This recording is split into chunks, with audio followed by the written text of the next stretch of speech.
Hello everyone, I am Mamta Goyal. As you know, हमने class 12 macro economic term 2 की national income and related aggregate unit start की हुई है। ये इसका fourth part measurement of national income है। इसमें हम डिस्कस करेंगे आज इनकम मेथड, यानी इनकम मेथड के द्वारा हम नेशनल इनकम को कैसे मेजर करेंगे। यदि आपको नोट चाहिए तो आप डिस्क्रिप्शन में जाकर टेलीग्राम लिंक ज्वाइन कर सकते हैं। मेजरमेंट ऑफ नेशनल इनकम को मेजर करने के लिए तीन मेथड होते हैं: value added method, income method and expenditure method. Value added method इससे पहले वीडियो में मैं डिस्कस कर चुकी हूँ, किस तरह से हम वैल्यू को ऐड कर कर हम नेशनल इनकम मेजर करते हैं। अब आज का टॉपिक रहेगा हमारा इनकम मेथड। इनकम मेथड क्या होता है? Factor of production. जब अपनी सर्विस प्रोवाइड करते हैं तो उसके बदले में जो उनको वेजेज मिलती है, रेंट मिलता है, इंटरेस्ट मिलता है, प्रॉफिट मिलता है, उसको सम अप कर कर क्या करते हैं, उनकी इनकम को सम अप कर कर हम नेशनल इनकम को मेजर करते हैं। According to this method, all the income that accrue to the factors of production by the way of wages, wages के द्वारा, यानी वेजेज किसको मिलती है? लेबर को मिलती है।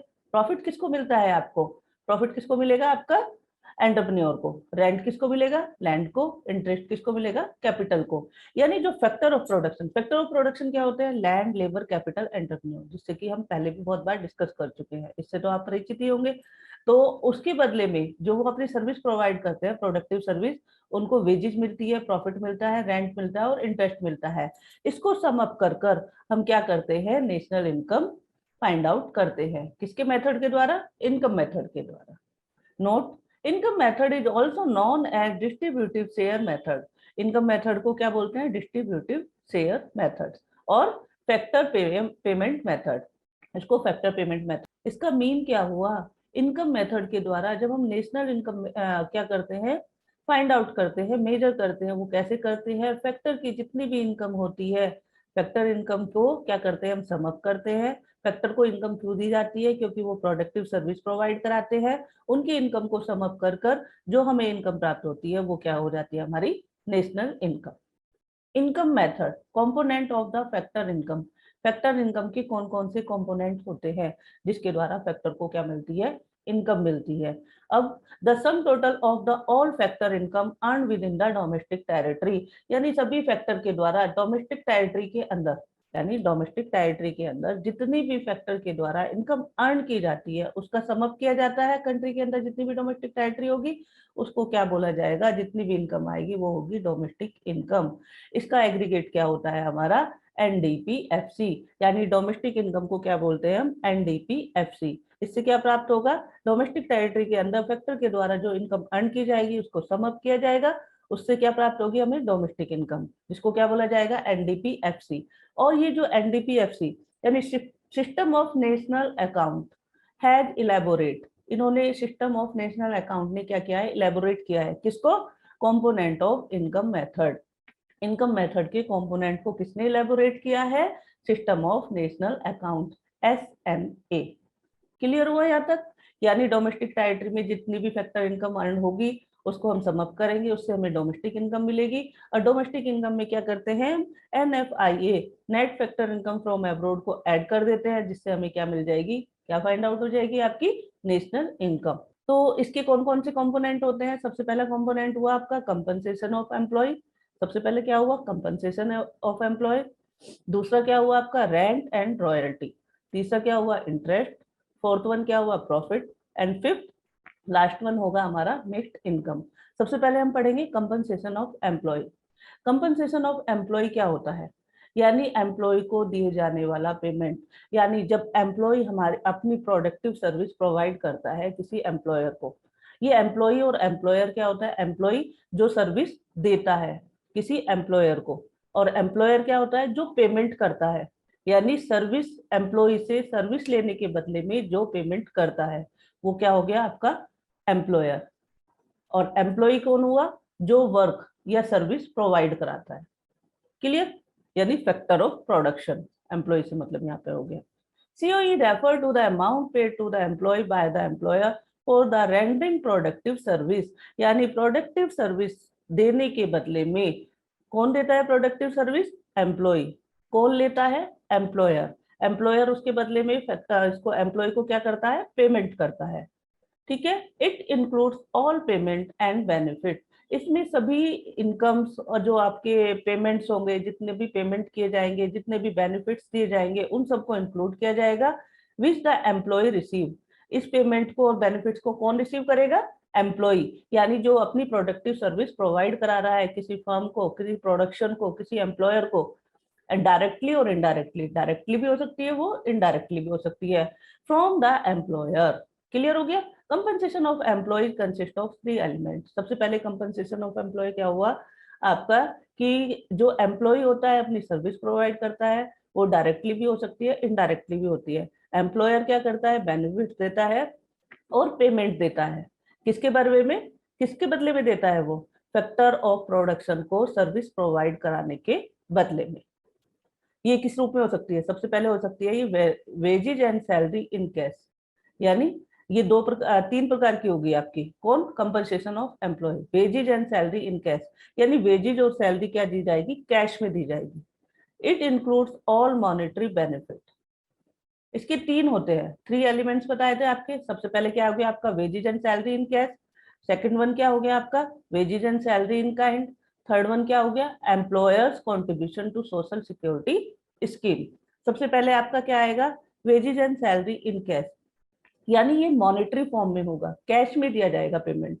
It includes all monetary benefits like wages, salary, bonus, dearness allowance and commission. Wages आपको पता ही है, लेबर जो वर्क प्रोवाइड कराती है, यानी फैक्टर, लेबर फैक्टर क्या कराता है? जब अपनी सर्विस प्रोवाइड कराता है उसको वेजेज दी जाती है, सैलरी दी जाती है, बोनस का भी आपको पता ही है, डियरनेस अलाउंस मीन क्या हुआ इसका? महंगाई भत्ता, यानी जिस रेशो में महंगाई बढ़ती है हर साल उतने ही उसी रेशो में क्या होता है? इनकम का इंक्रीमेंट कर दिया जाता है। इस तरह से हो गया आपका कमीशन। तो ये सब हमारे जो हुआ आपका wages, salary, bonus, dearness allowance and commission, ये क्या कहलाएगी? आपका मॉनेटरी बेनिफिट, यानी wages and salary in cash. ये सब किस में दी जाएगी? कैश में दी जाएगी। क्लियर?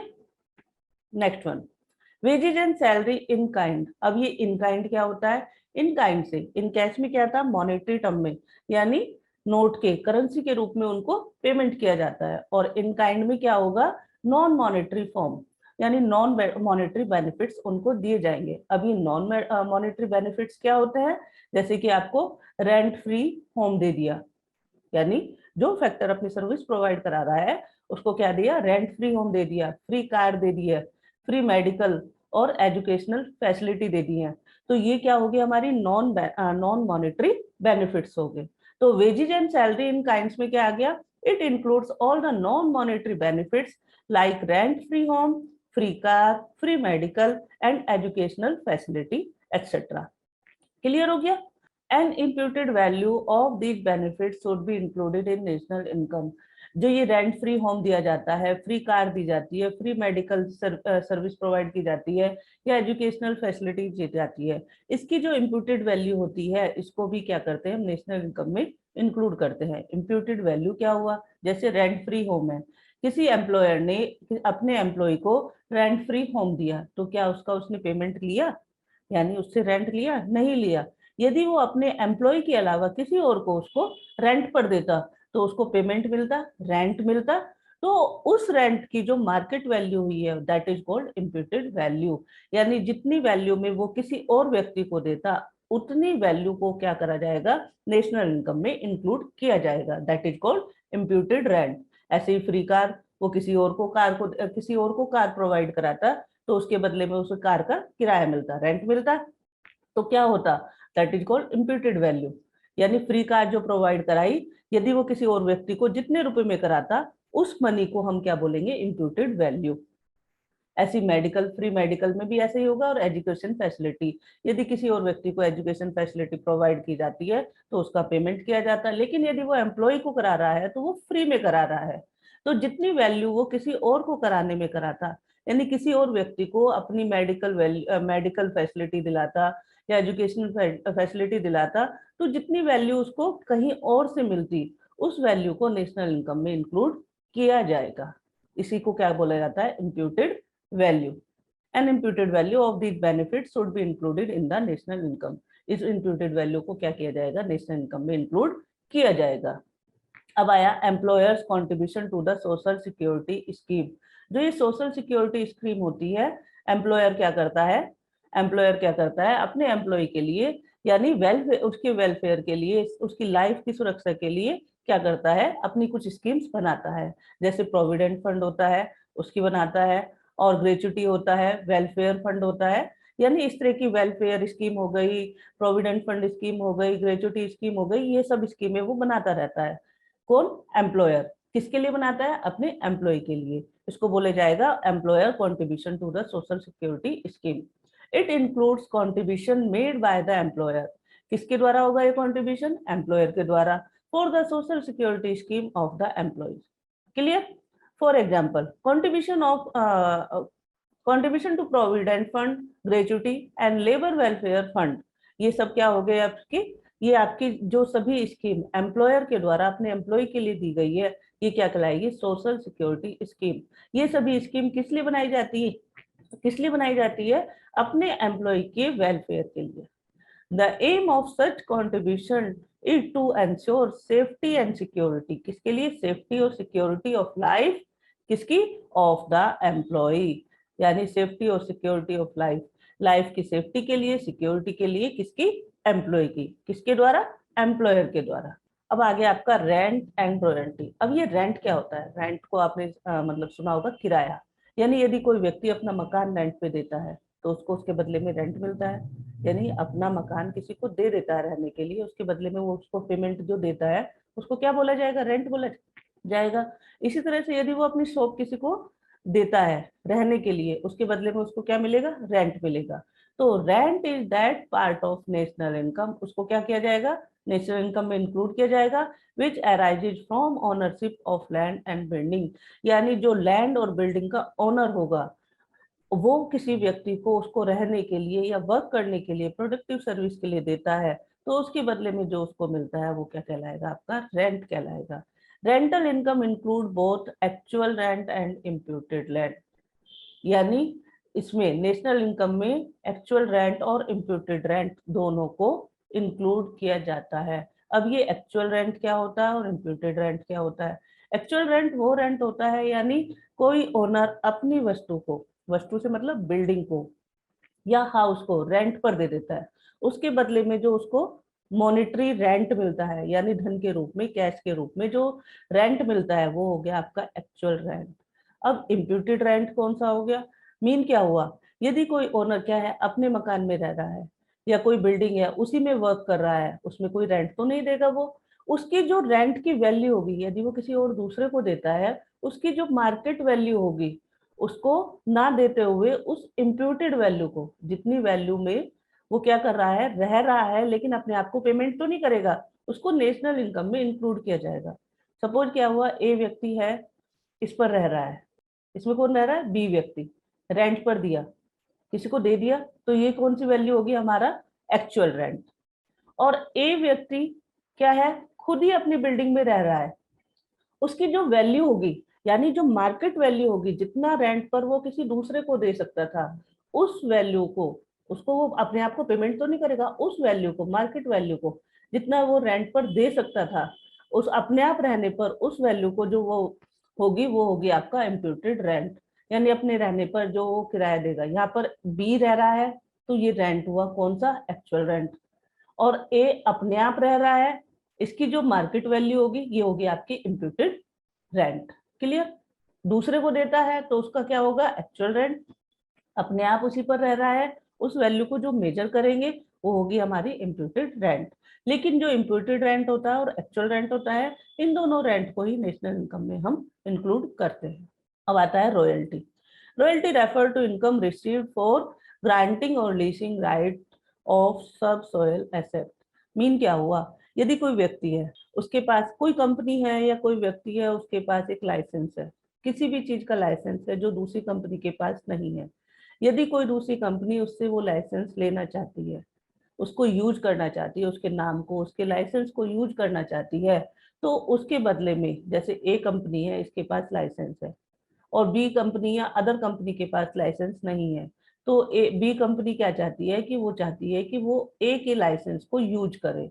तो बी कंपनी उस लाइसेंस को यूज करने के बदले में जो पेमेंट करती है किसको, ए कंपनी को, that is called royalty.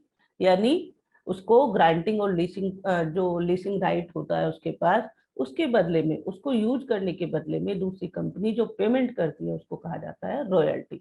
Royalty refer to the income receive, जो इनकम रिसीव की जाती है for granting leasing right of subsoil asset. इसमें एक एग्जांपल दिया हुआ है, owners of the minerals deposits, यानी एक ओनर है मिनरल डिपॉजिट्स का, जैसे कोल हो गया, आयरन ओर हो गया, natural gases, can earn income by giving rights of mining.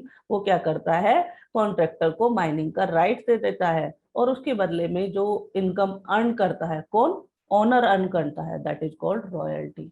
इसका एक एग्जांपल और ले सकते हैं, क्या हो सकता है इसका एग्जांपल, जैसे बुक है, एक ऑथर है, ऑथर ने क्या किया, अपनी बुक पब्लिश कराई, ठीक है, राइटर कौन हुआ, ऑथर कौन हुआ, ये, उसने जितनी भी बुक पब्लिश करेगा, पब्लिशर जितनी भी बुक पब्लिश करेगा, प्रत्येक बुक का कुछ परसेंट वो ऑथर को देगा। तो जो ऑथर को वो कुछ परसेंट देगा दैट इज कॉल्ड रॉयल्टी। कभी भी पब्लिश करेगा, 1 साल में, 2 साल में, 3 साल में, जितनी भी बुक पब्लिश की जाएगी, उसकी बुक पर, हर पब्लिशन पर क्या होगा, ऑथर को कुछ शेयर मिलेगा, उसको क्या बोला जाएगा, रॉयल्टी। अब थर्ड ऑप्शन क्या हुआ आपका, इंटरेस्ट। क्या, इंटरेस्ट का मतलब क्या होता है, ब्याज। यानी कोई व्यक्ति पैसा उधार देता है किसी दूसरे व्यक्ति को, तो उसके बदले में जो पैसा देता है, सपोज उसने 100 रुपए दिए, और जब उसने पैसा वापस किया, जिसने क्या किया था, लोन लिया था 100 रुपए का, तो उसने क्या किया, 10 रुपए और प्लस करके वापस किए, यानी 110 रुपये उसने वापस किए।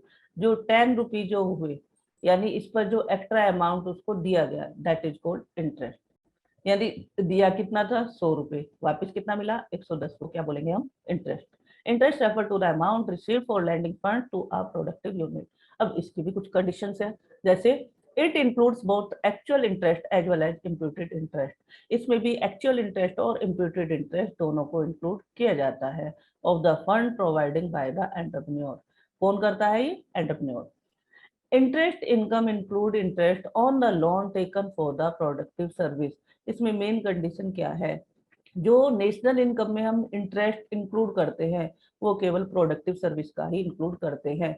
यानी प्रोडक्टिव सर्विस के लिए जो इंटरेस्ट, यानी जो लोन लिया जाता है प्रोडक्टिव सर्विस के लिए, यानी प्रोडक्टिव वर्क करने के लिए जो लोन लिया जाता है, यानी आपको कोई बिजनेस करना है तो आपने लोन लिया, उस पर जो आप इंटरेस्ट दे रहे हो उसको हम नेशनल इनकम में इंक्लूड करेंगे।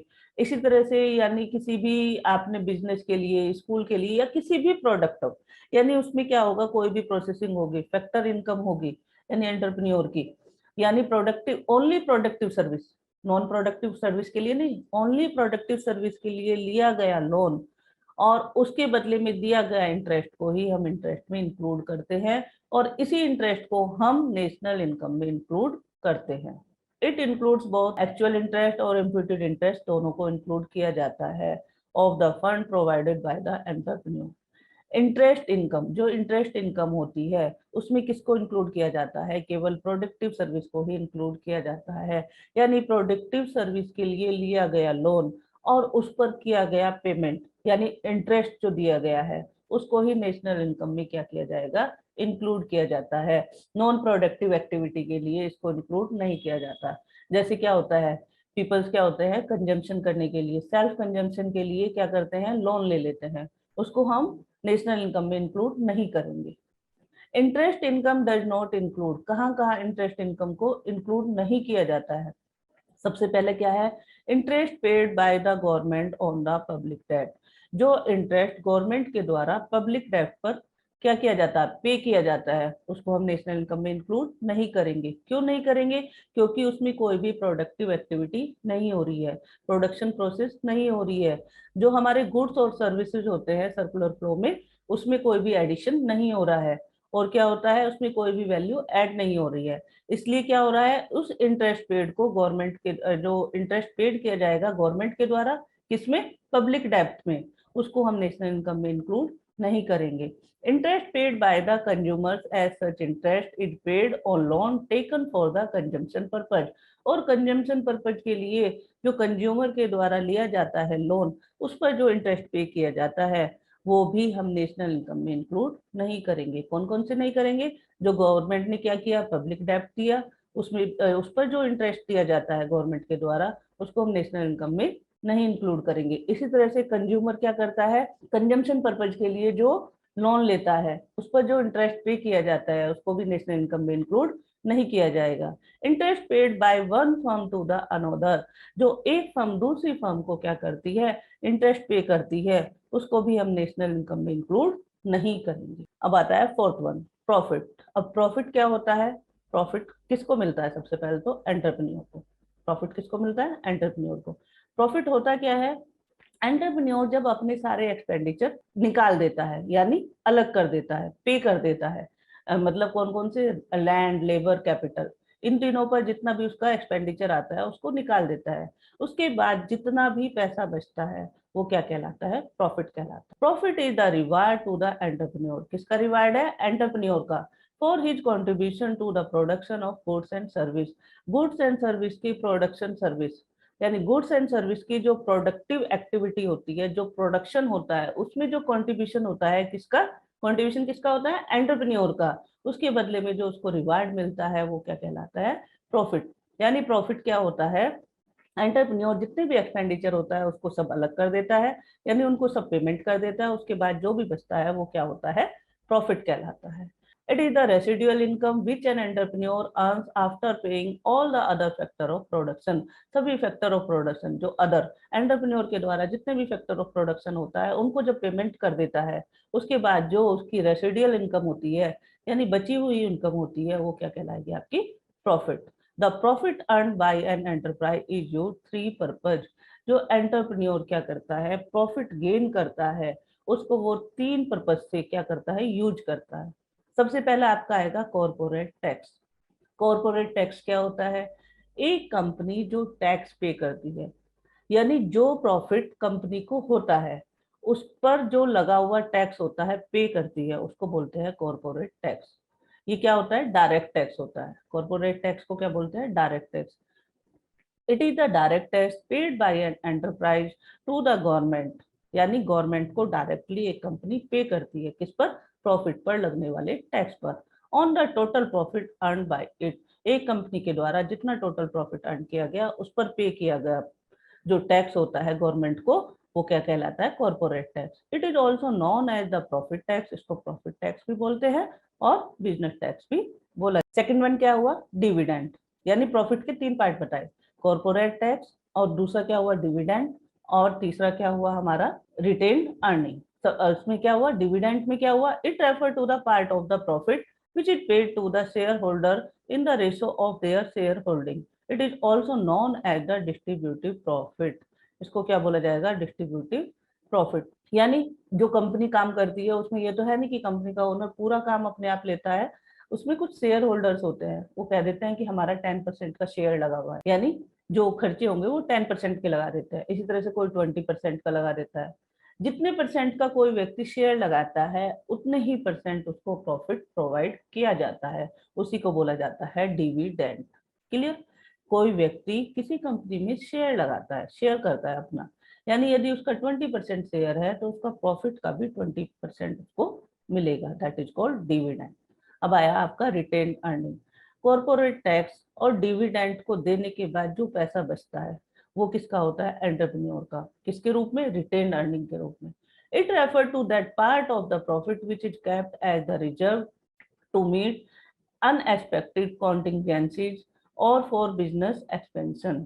यानी अनएक्सपेक्टेड एक्सपेंशन जो आ जाते हैं उसके लिए कंपनी क्या करती है? अपने पास कुछ पैसा रिजर्व रखती है, प्रॉफिट का वो पार्ट रखती है। यानी कंपनी ने कॉर्पोरेट टैक्स दे दिया और डिविडेंड दे दिया, तो उसके बाद जो पैसा बचा वो किसके लिए होगा? अनएक्सपेक्टेड एक्सपेंसेस के लिए होगा। बिजनेस में जो अनएक्सपेक्टेड एक्सपेंसेस होते हैं उसके लिए वो उसको सेव कर कर रखेगा। जितना भी पैसा उसने कॉर्पोरेट टैक्स और डिविडेंड को देने के बाद जो बचा वो क्या कहलाएगा? आपका रिटेन्ड अर्निंग। क्या कहलाएगा वो? Retained earning.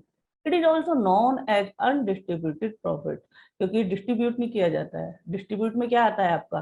कॉर्पोरेट टैक्स दे दिया, वो डिस्ट्रीब्यूट कर दिया, डिविडेंड किया, शेयर होल्डर्स को डिस्ट्रीब्यूट कर दिया, प्रॉफिट का एक हिस्सा कहाँ गया? कॉर्पोरेट टैक्स में। एक हिस्सा कहाँ गया डिविडेंड में, बाकी जो बचा हुआ हिस्सा होगा वो होगा रिटेन्ड अर्निंग, इन दोनों को देने के बाद। क्लियर? रिटेन्ड अर्निंग यानी इन दोनों को, प्रॉफिट में से कॉर्पोरेट टैक्स और डिविडेंड को घटाने के बाद हमारे पास क्या बचेगी, रिटेन्ड अर्निंग।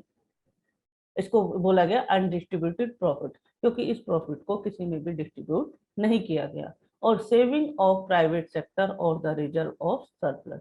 अब प्रॉफिट कैसे निकालेंगे हम क्वेश्चन में, ये जो हम कंपोनेंट्स पढ़ रहे हैं, पहले भी हमने बहुत सारे कंपोनेंट्स पढ़े हैं, अभी भी कंपोनेंट्स जो ये पढ़ रहे हैं आपके, प्रॉफिट हो गया, रिटेन अर्निंग हो गया, या आपका रेंट और रॉयल्टी हो गया, या आपका क्या हो गया, कंपनसेशन ऑफ एम्प्लॉय हो गया। क्यों पढ़ते हैं हम, क्यों पढ़ते हैं, जब हम ये क्वेश्चंस, इसके क्वेश्चन होंगे हमारे, न्यूमेरिकल क्वेश्चन होंगे, वहां पर ये सभी वर्ड्स आपको देखे हुए मिलेंगे। तो आप क्वेश्चन तभी सॉल्व कर पाएंगे जब इनका क्लियर मीनिंग आपको पता होगा। क्लियर? यानी इनकम मेथड के जो आपके क्वेश्चंस वहां पर गिवन होंगे, यदि आपको उसके कंपोनेंट नहीं पता होंगे तो आप इनकम मेथड के द्वारा जो आपको नेशनल इनकम फाइंड आउट करनी है वो नहीं कर पाएंगे। तो इन कंपोनेंट्स को आपको ध्यान से पढ़ना होगा। प्रॉफिट कैसे होगा, corporate tax plus dividend plus retain earning. Clear? अब आ गई मिक्स्ड इनकम। अब ये मिक्स्ड इनकम क्या होती है, मिक्स्ड इनकम वो इनकम होती है जैसे आपका लैंड, लेबर, कैपिटल, एंटरप्रेन्योर, चार चीजें होती हैं। ये चारों चीजें एक ही व्यक्ति के द्वारा की जाती हैं, land, labour, capital, entrepreneur.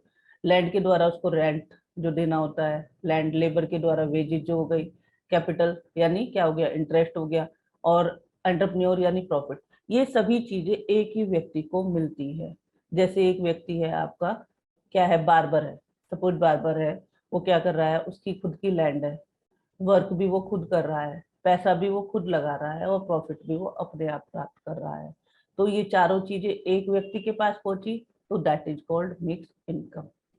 Mix income, it is income generated by on account worker. कोई व्यक्ति अपने आप से, सेल्फ जो वर्कर होता है, यानी अपना जो जिसका व्यवसाय होता है वो क्या कहलाएगा, जैसे फार्मर हो गया, फार्मर का क्या है, अपनी ही लैंड है, ठीक है, और अपनी अपने आप ही वो काम करता है, लैंड हो गया, लेबर हो गया, अपनी ही उसने क्या कर रखी है, कैपिटल लगा रखी है, और प्रॉफिट भी तो उसी के पास जाएगा, एंटरप्रेन्योर भी वो खुद ही है, तो वो क्या कहलाएगा, मिक्स्ड इनकम में आ जाएगा। इसी तरह से बार्बर का मैंने अभी एग्जांपल दिया, उसकी लैंड अपनी है, रेंट उसको मिला, उसकी लेबर यानी खुद वो स्वयं उसमें काम कर रहा है, तो वेजेज भी उसको मिल गई, और जो कैपिटल है यानी जो पैसा लगाया वो भी उसने खुद लगाया, तो इंटरेस्ट भी उसको मिल गया।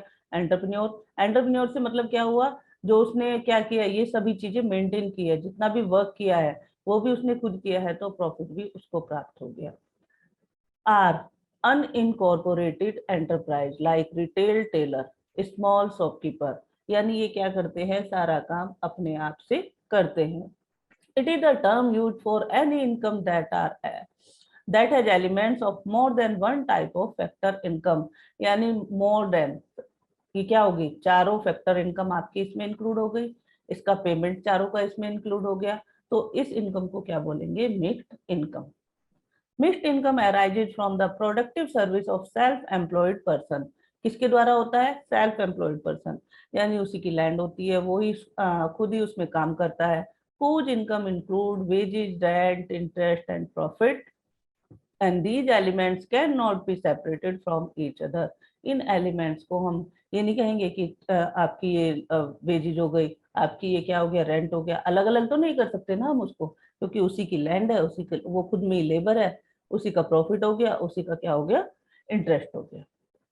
For example, income of a doctor running a clinic, एक डॉक्टर है अपने घर पर ही, एट हिज रेजिडेंस पर ही क्लिनिक खोला हुआ है, खुद उसमें वर्क कर रहा है, पैसा भी उसने खुद लगाया हुआ है, तो प्रॉफिट भी उसी को मिल रहा है, क्योंकि पूरा मेंटेनेंस उसने खुद किया हुआ है डॉक्टर का।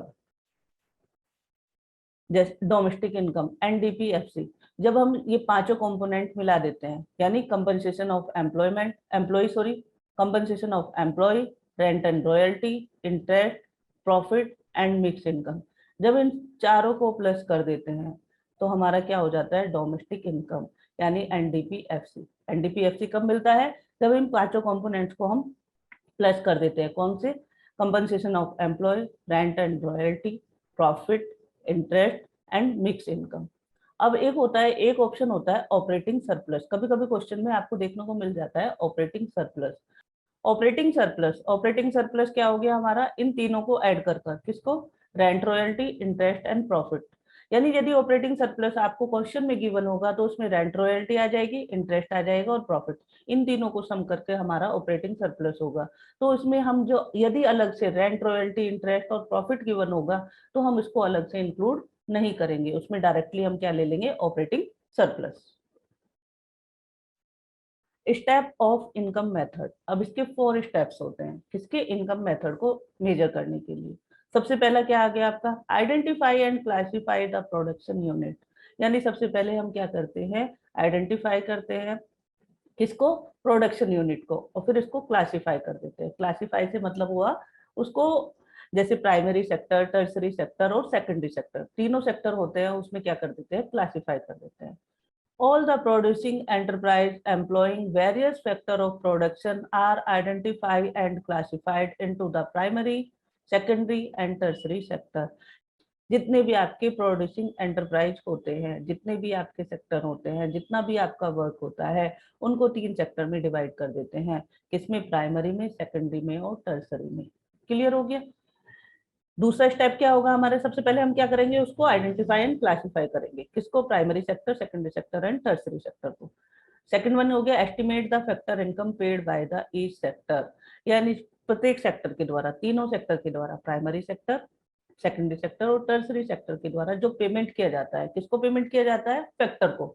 यानी जो फैक्टर इनकम होती है उसको एस्टिमेट किया जाता है। अभी मैंने ये सभी पूरा डिटेल में पढ़ा है कि फैक्टर इनकम 5 प्रकार की होती है। कौन सा, compensation of employ, rent and royalty, interest, profit and mixed income. ये पांचों को क्या किया जाएगा, the factor income paid by each sector आज क्लासिफाई, इसको क्या किया जाएगा, क्लासिफाई किया जाएगा अंडर द फॉलोइंग हेड। कौन सा, compensation of employ, rent and royalty, interest, profit and mixed income. Clear, ये क्लासिफाई हो गया। फर्स्ट, थर्ड स्टेप क्या होगा, कैलकुलेट द डोमेस्टिक इनकम। यानी एनडीपीएफसी को हम फाइंड आउट करेंगे। अब एनडीपीएफसी को कैसे फाइंड आउट करेंगे, जो हमारे ये 5 कंपोनेंट है इनको हम क्या करेंगे, प्लस कर देंगे। किस किस को, देखो एनडीपीएफसी निकालने के लिए क्या किया हमने, consumption of employment, rent and royalty, interest, profit, ये प्लस यहाँ आ जाएगा आपका, profit and plus mixed income, इन पांचों को क्या करेंगे हम, ऐड कर देंगे। इससे हमें क्या मिल जाएगी, डोमेस्टिक इनकम। और निकालनी क्या है, फाइंड आउट क्या करनी है हमें, नेशनल इनकम।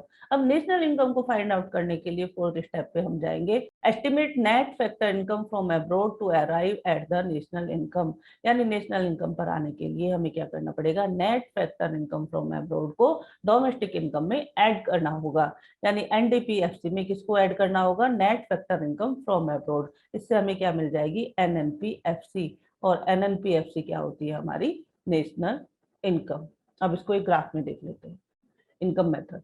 सबसे पहले हम क्या करेंगे, पांचों कंपोनेंट लेंगे, कौन से, compensation of employ, rent and royalty, interest, profit and mix income. इन सबको क्या करेंगे, सम अप कर देंगे। इन सबको सम अप करने के बाद हमें क्या मिलेगा, इन पांचों को सम अप किया हमने, पांचों को सम अप करने के बाद हमें क्या मिलेगा, डोमेस्टिक इनकम। डोमेस्टिक इनकम को क्या बोला जाएगा, एनडीपीएफसी। यदि हम एनडीपीएफसी यानी डोमेस्टिक इनकम में NFIA, net factor from abroad, net factor income from abroad को प्लस कर देंगे तो हमें क्या मिल जाएगा, नेशनल इनकम, एनएनपीएफसी।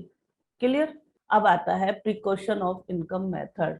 अब तक हमने क्या किया था, इनकम, जो इनकम मेथड के द्वारा हमने नेशनल इनकम को फाइंड आउट किया था।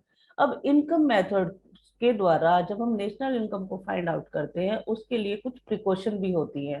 तो वो प्रिकॉशन कौन कौन सी होती है, किस तरह से हम इसको ध्यान रखते हैं। सबसे पहले होगा आपको ट्रांसफर इनकम।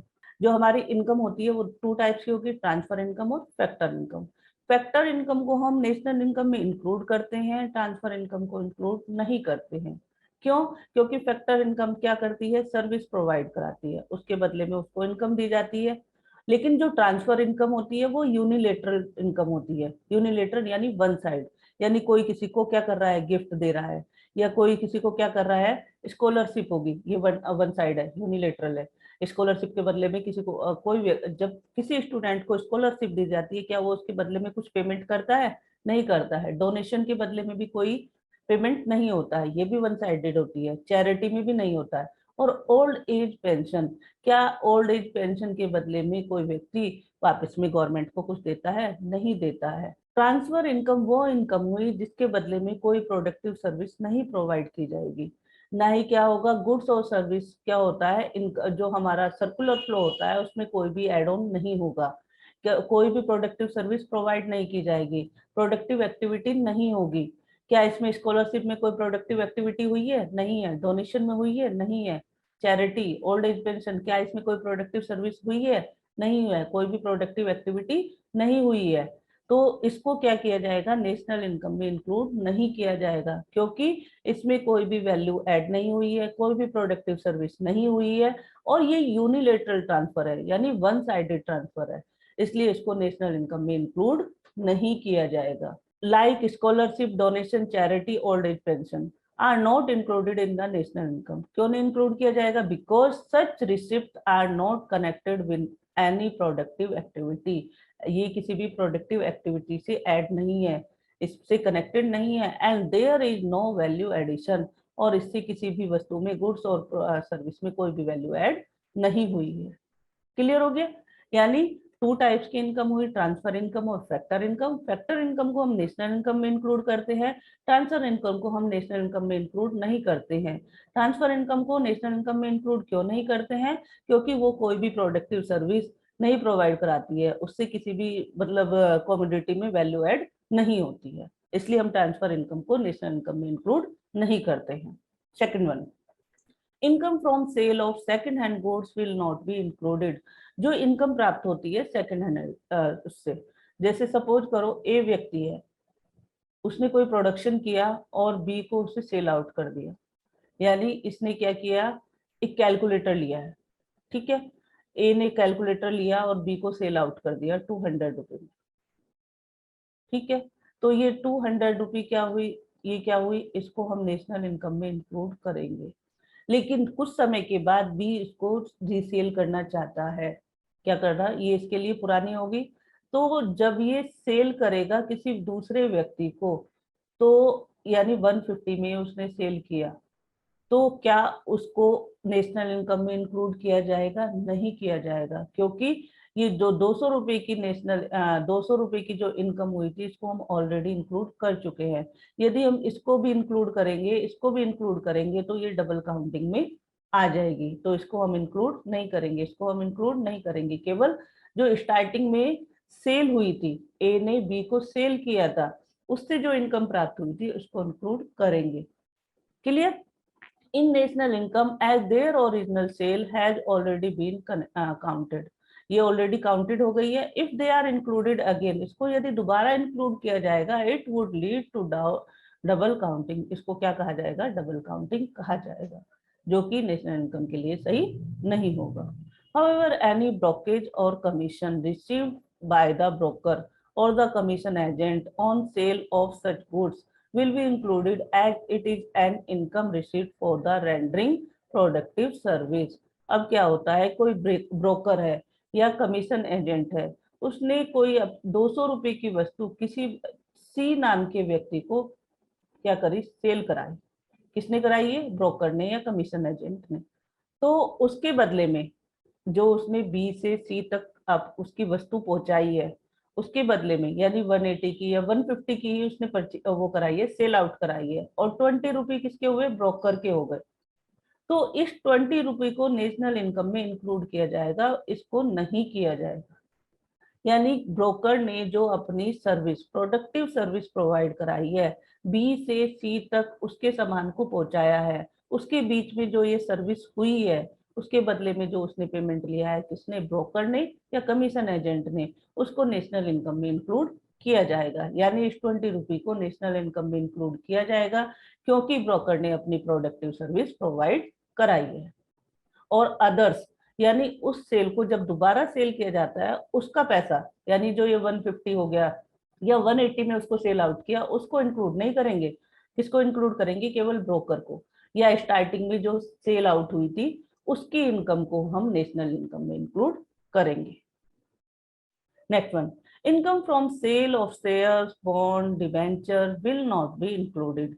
जो शेयर्स होते हैं, बॉन्ड्स होते हैं, डिबेंचर, डिबेंचर क्या होता है, ऋण पत्र, इसको क्या किया जाता है, will not be included, national income में इंक्लूड नहीं किया जाता है। क्यों?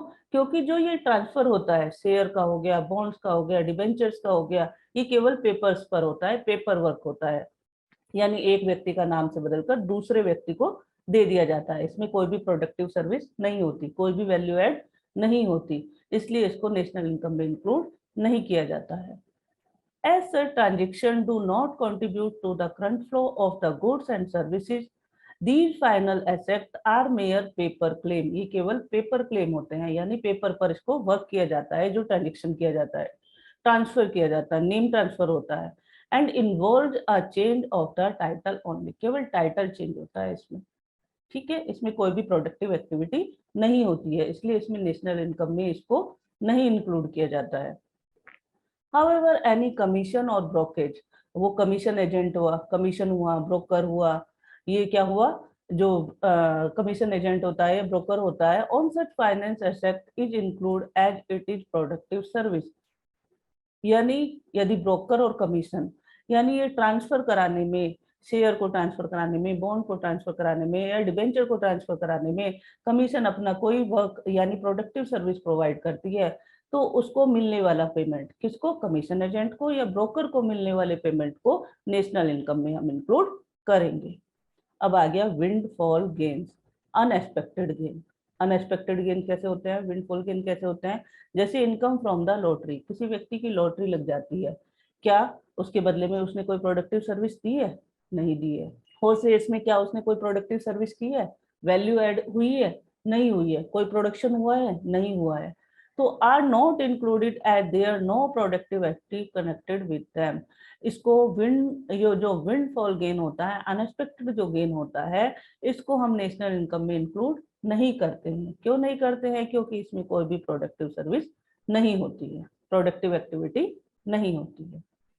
Fifth one, imputed value of services provided by owner of production unit will be included, यानी कोई व्यक्ति होता है अपना घर रेंट पर दे देता है, जो इम्प्यूटेड वैल्यू होती है उसकी, उसको क्या किया जाता है, इसमें नेशनल इनकम में इंक्लूड किया जाता है। Imputed value of owner occupied house, interest on the on capital, production for self consumption, इन तीनों को इंक्लूड किया जाता है। देखो इम्प्यूटेड वैल्यू किस किस की बताई, सबसे पहले ओनर ऑक्युपाइड हाउस, कोई व्यक्ति है अपने मकान में रह रहा है, उसका वो खुद का मकान है, क्या वो उसको किराया देगा, अपने आप को किराया देगा, नहीं देगा। लेकिन जो उस मकान की, उस हाउस की मार्केट वैल्यू होगी रेंट की, तो उसको क्या माना जाएगा, उसको सपोज किया जाएगा इम्प्यूटेड रेंट। तो उसको क्या किया, जो भी इम्प्यूटेड वैल्यू होगी, मार्केट वैल्यू होगी, उसको क्या किया जाएगा, नेशनल इनकम में काउंट किया जाएगा। इसी तरह से इंटरेस्ट, यानी उसकी खुद की कैपिटल है, क्या वो उस पर इंटरेस्ट देगा, नहीं देगा। लेकिन जो उस कैपिटल को जो अपने बिजनेस में यानी प्रोडक्टिव एक्टिविटी में यूज कर रहा है, उसकी जो मार्केट वैल्यू होगी, उसको क्या करेगा, वो नेशनल इनकम में इंक्लूड किया जाएगा। इस तरह से प्रोडक्शन ऑफ सेल्फ कंजम्पशन, जो प्रोडक्शन होता है अपने कंजम्पशन के लिए, उसको भी उसकी इम्प्यूटेड वैल्यू निकालकर उसको भी नेशनल इनकम में इंक्लूड किया जाता है। कौन कौन सी वैल्यू को इंक्लूड किया जाता है, कौन कौन सी इम्प्यूटेड वैल्यू को, ओनर ऑक्युपाइड हाउस, यानी कोई व्यक्ति अपने हाउस में रहता है, उसकी इम्प्यूटेड वैल्यू को इंक्लूड किया जाता है, किसमें, नेशनल इनकम में। इंटरेस्ट ऑन ऑन कैपिटल, अपने कैपिटल पर जो इम्प्यूटेड इंटरेस्ट होता है, उसको भी नेशनल इनकम में इंक्लूड किया जाता है। और जो प्रोडक्शन किया जाता है सेल्फ कंजम्पशन के लिए, उसकी जो वैल्यू होती है इम्प्यूटेड वैल्यू, उसको भी क्या किया जाता है, नेशनल इनकम में इंक्लूड किया जाता है। अब आता है six one, payment out of the past saving. तो इसमें क्या आता है, जैसे डेट ड्यूटीज होती हैं, गिफ्ट टैक्स होते हैं, इंटरेस्ट टैक्स होते हैं, इसको are not included in the national income, इसको नेशनल इनकम में इंक्लूड नहीं किया जाता है। किस किस को, death duties, gift tax, interest tax. क्यों? Because they are paid out of wealth और past saving and do not add to current flow of the goods और सर्विसेज। क्यों नहीं किया जाता है उसमें? क्योंकि जो गुड्स और सर्विस है, उसके करंट फ्लो में कोई भी एड ऑन नहीं होता। तो इसलिए death duties, gift tax, interest tax, इसको क्या किया जाता है, नेशनल इनकम में इंक्लूड नहीं किया जाता है। I hope you understood everything. If you have any doubt, you can ask me in the comment section. And if anybody wants video on any topic, please let me know in the comment section. And I will try to make video on the topic as soon as possible. Thank you for watching. Happy learning.